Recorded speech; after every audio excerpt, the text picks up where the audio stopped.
This says the hidden costs of owning a home are surging for Americans. So maybe it's a little doom and gloom from CNN's part, but they do reference some things in here that I think are important for people to realize about owning a home. And it also points to why so many people decide to rent versus own. So one thing that they say is U.S. homeowners are now paying an average of $18,000 a year on property taxes, homeowners insurance, and maintenance.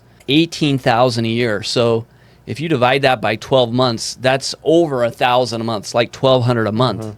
Just for taxes, insurance, and maintenance. That's the rent for a lot of people in our market on a one bedroom or a studio. And that's nearly an increase of 26% from 4 years ago when that cost was $14,000. So this has gone up a lot. The cost of owning a home has gone up a lot over the past couple of years. We know insurance has gone up a lot. We also know the cost to maintain and replace items in your home has gone up a lot.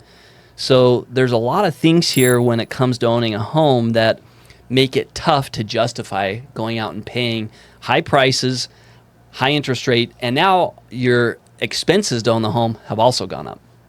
I think that points to two things in this article, but also just thinking about projections for the future.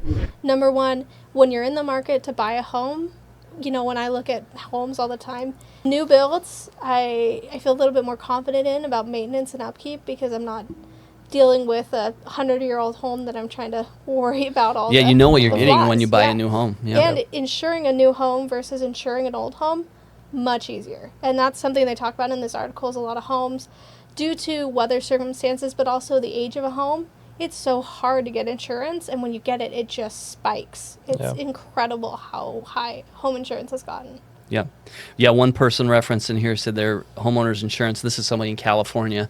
We know everything in California costs a lot of money, but their homeowner's insurance has doubled over the last 2 years without any notice. They're just happy it wasn't canceled. Yeah. You have people in Florida who literally have gotten their homeowner's insurance just taken away from them. Yeah. One of the quotes in the article I actually thought was pretty funny was, a lot of first-time buyers think of the closing table as the finish line, but in another way, it's just a starting line for all these new expenses that you're going to. Anyone who's owned a home before knows when you sign, the expenses are just starting. Yeah. It's like signing up for a marriage and thinking you're good to go. That's a funny way to look at it.